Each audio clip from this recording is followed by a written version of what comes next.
नमस्कार, मैं कमलेश कबीर आपका एक बार फिर स्वागत करता हूं इस नए एपिसोड में। आज के इस एपिसोड में हम बात करेंगे महाराष्ट्र की पॉलिटिक्स की। पिछले कुछ समय से लगातार हम बात कर रहे थे, जब से प्रियंका चतुर्वेदी उनका राज्यसभा का कार्यकाल पूरा हुआ तब से ही, और लगातार ऑपरेशन टाइगर की बात की जा रही थी। अब ऑपरेशन टाइगर सबके सामने है। लोकसभा में अगर आप देखोगे, शिवसेना उद्धव ठाकरे उस गुट की तरफ से 9 सांसद, जिसमें से 6 सांसद बागी हो चुके हैं। तो जिन लोगों को ये लग रहा है कि अचानक से हुआ है, टीएमसी की जो पश्चिम बंगाल में हार हुई है उसके बाद से हुआ है, ऐसा नहीं है। ये पटकथा पहले से ही लिखी जा चुकी थी, सही समय का इंतजार था। और इस पटकथा के लिए अगर कोई विशेष व्यक्ति जिम्मेवार है तो वो एक ही है, और वो है संजय राउत। अब लगातार हम संजय राउत की बात क्यों करते हैं? क्योंकि संजय राउत जिस तरीके से कल भी एक प्रेस कॉन्फ्रेंस की और उसमें कुछ अपशब्दों का इस्तेमाल किया गया, यह घमंड दिखाता है कि आपकी स्थिति आपकी पार्टी में किस तरीके की है। क्योंकि इन शब्दों की जरूरत, इन शब्दों का चयन संजय राउत को क्यों करना पड़ा, और संजय राउत ही इन चीजों के लिए जिम्मेवार क्यों है।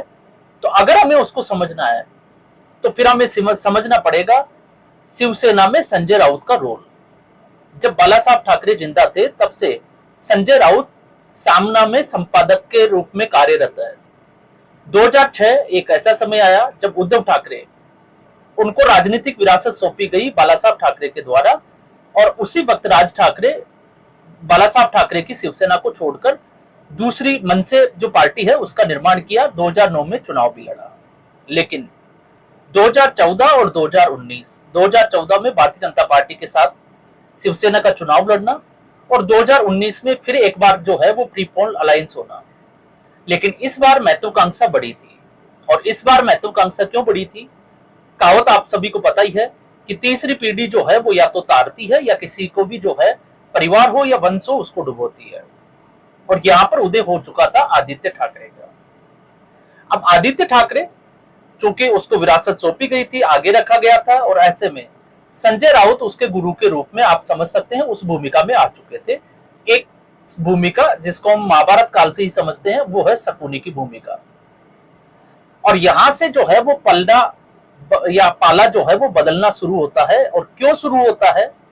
क्योंकि संजय राउत की भाषा शैली, संजय राउत की कार्यशैली से इसी पार्टी के कुछ, जिसको आप कहे कि दिग्गज और सीनियर नेता जिन्होंने इस पार्टी के लिए बहुत कुछ किया, वो नाराज दिखाई दिए, क्योंकि उनके फैसलों की अवहेलना या उपेक्षा की गई।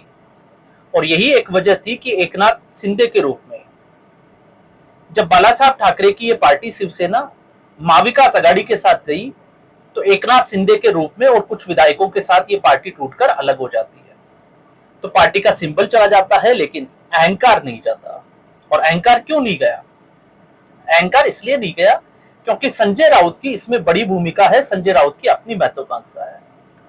एकनाथ शिंदे के रूप में, या एकनाथ शिंदे के जैसे बड़े दिग्गज नेता अगर शिवसेना में होते तो आज संजय राउत को कोई पूछने वाला नहीं था।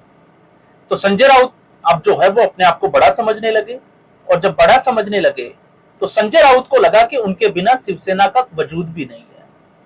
और यही एक वजह है जिसकी हम बात कर रहे थे, क्योंकि कांग्रेस पार्टी की चमचागिरी के बिना संजय राउत का राज्यसभा में जाना लगभग नामुमकिन।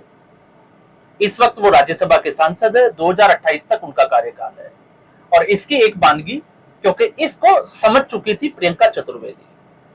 हालांकि प्रियंका चतुर्वेदी के ऊपर भी बड़े आरोप लगते हैं, आदित्य ठाकरे के बेहद करीबी मानी जाती है, लेकिन प्रियंका चतुर्वेदी को पूरी उम्मीद थी कि उनको वापस से राज्यसभा में भेजा जाएगा उद्धव ठाकरे की शिवसेना के द्वारा। लेकिन ऐसा नहीं हुआ। और जब इसके बाद मीटिंग हुई तो उसमें प्रियंका चतुर्वेदी और संजय राउत खुलकर आमने सामने आए, और प्रियंका चतुर्वेदी ने संजय राउत को खरी खोटी भी सुनाई। ये खबरें जो है वो लगातार मीडिया में बनी हुई थी। क्यों बनी हुई थी? क्योंकि संजय राउत ने शरद पवार का नाम आगे कर दिया। शरद पवार का नाम आगे इसलिए कर दिया क्योंकि 2028 में जो संजय राउत के लिए चुनौती बनेगी उसको पहले से ही जो है वो दूर कर दिया जाए। जबकि स्थिति यह थी कि लोकसभा हो या विधानसभा हो, दोनों ही जगह पे उद्धव ठाकरे की शिवसेना बसमत अगर आप देखोगे तो कांग्रेस पार्टी और एनसीपी शरद पवार से ज्यादा मजबूत थी। बावजूद इसके जिसकी उम्र का एक तकाजा हॉस्पिटल में एडमिट उस व्यक्ति को इंजेक्शन लगाकर वहां से बाहर निकाला गया, चलने जैसा किया गया ताकि वो राज्यसभा का नामांकन भर सके। और उसके बाद से तो ये कंफर्म हो चुका था कि अब और ऐसे सदस्य होंगे जो उद्धव ठाकरे का साथ छोड़कर एकनाथ शिंदे के साथ जाएंगे। और इसमें सबसे बड़ा रोल दूसरा विचारधारा, क्योंकि आज भी पार्टी के जिस तरीके से संजय राउत ने जिस शब्द का इस्तेमाल किया, शायद महाराष्ट्र की वही जनता जो है वो उद्धव ठाकरे की शिवसेना के लिए उन शब्दों का इस्तेमाल करती होगी, क्योंकि मतदाता खुले तौर पर तो ऐसा कुछ करता नहीं है, लेकिन जनादेश जो है वो बहुत कुछ कह जाता है। और ये जनादेश दिखाता है कि उद्धव ठाकरे संजय राउत को कितनी गालियां पड़ती होगी। और वो गालियां इसलिए भी पड़ती है क्योंकि मातोश्री की जो परंपरा थी, जो बाला साहब ठाकरे ने एक नींव डाली थी, उस नींव को छोड़कर, उस परंपरा को, उस विरासत को छोड़कर संजय राउत के कहने में उद्धव ठाकरे से लेकर आदित्य ठाकरे 10 जनपद के जो है चक्कर लगाते हुए नजर आते हैं, जबकि स्थिति साफ है।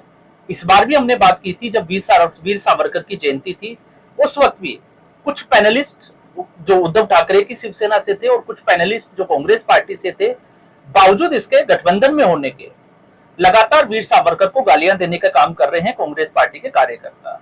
लेकिन उद्धव ठाकरे और उसकी शिवसेना के कार्यकर्ता कभी ये नहीं कहते कि वो गठबंधन का हिस्सा नहीं रहेंगे अगर वो सावरकर को गाली देंगे, चाहे फिर वो जो है वो हिंदू धर्म को गाली दी जाए, चाहे सनातन धर्म को गाली दी जाए। तो ये कई कारण है जो ये दिखाते हैं कि ये जो टूट है वो आकस्मिक होने वाली टूट नहीं है, इसकी पटकथा बहुत पहले से लिखी जा चुकी थी।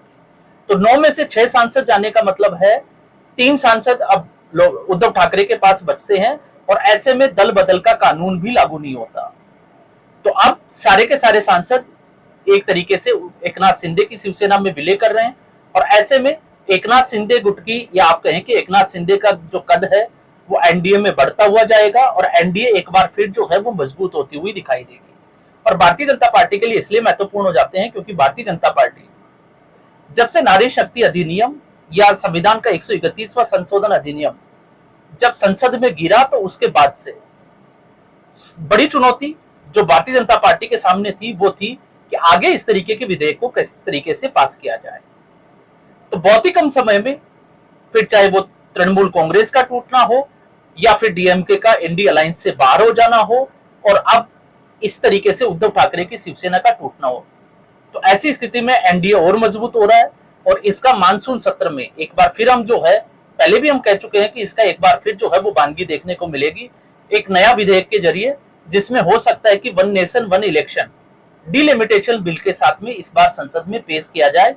और अगर ऐसा होता है और इसको एनडीए पास कराने में कामयाब हो जाता है, तो ये एक तरीके से इस अलायंस के लिए, जो विपक्षी गठबंधन के है, उसके लिए एक सबसे बड़ा धक्का होगा, जिसकी अगुवाई इस वक्त राहुल गांधी और कांग्रेस पार्टी कर रही है।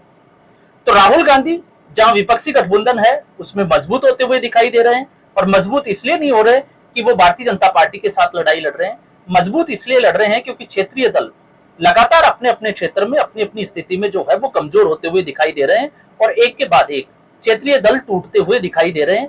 तो ये स्थिति इस वक्त इस गठबंधन की बनी हुई है।